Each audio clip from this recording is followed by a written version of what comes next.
Maria Xavier ஞாபகப்பர் ஆலயம் 1818 நாம் இப்போது கிட்டத்தட்ட 150 வருஷம் தாண்டி வந்திருக்கின்றோம்.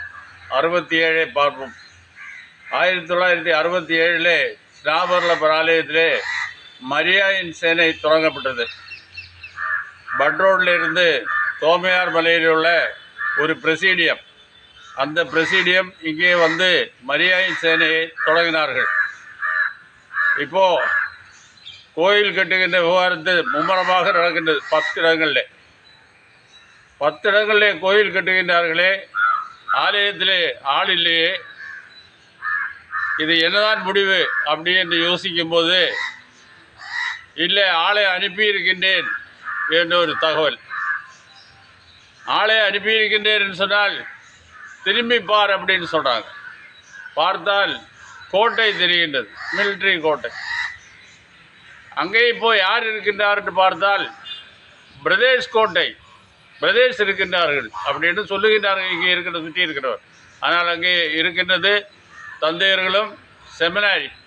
அதைத்தான் பிரதேஷ் கோட்டை என்று அவர் அழைத்து கொண்டிருந்தார்கள். நானும் அப்படி தான் சொல்லுகின்றேன். இப்போது அந்த பிரதேஷ் கோட்டையில் என்ன நடக்குது அப்படின்னு சொன்னால், மக்களுக்கு என்ன நன்மை செய்ய முடியும் அப்படி என்றதை சிந்தித்து ஒரு டிஸ்பென்சரியை ஓப்பன் செய்கின்றார்கள். அந்த டிஸ்பென்சரியிலே எல்லா விதமான மருந்தும் வைத்திருக்கின்றார்கள். டானிக்ஸ் மற்ற உபகரணங்கள் சொன்னால் அதை வாங்கி கொடுப்பார்கள். 2 சிஸ்டர்ஸ் 7:30 மணியிலிருந்து 8 மணி வரைக்கும் தினமும் பணி செய்கின்றார்கள். அடுத்த கட்டம், சரி கோயில்கள் உருவாகின்றது, மக்கள் வந்தால் எப்படி அவர்கள் வாழ வேண்டும், அவர்களுக்கு என்ன வழி வாழ்வதற்கு. 1962 ஒரு நெருக்கடியான காலத்திலே நாம் வந்து கொண்டிருக்கின்றோம். இப்போது பங்கு தந்தையானவர்கள் ஒரு கிளப்பை ஓப்பன் பண்ணலாம் அப்படின்னு நினைக்கின்றார். அதில் உறுப்பினர்கள் யாரெல்லாம் இருக்க வேண்டும் என்று அவர் யோசித்து ஒரு ரிட்டையர்டு நீதிபதி, பங்கு தந்தை, வக்கீல்கள் 2 பேர், ரிட்டையர்டு போலீஸ் ஆஃபீஸர், இப்படியான ஒரு குழு 7 பேர் அந்த ஒரு குழுவை ஏற்படுத்துகின்றார்கள்.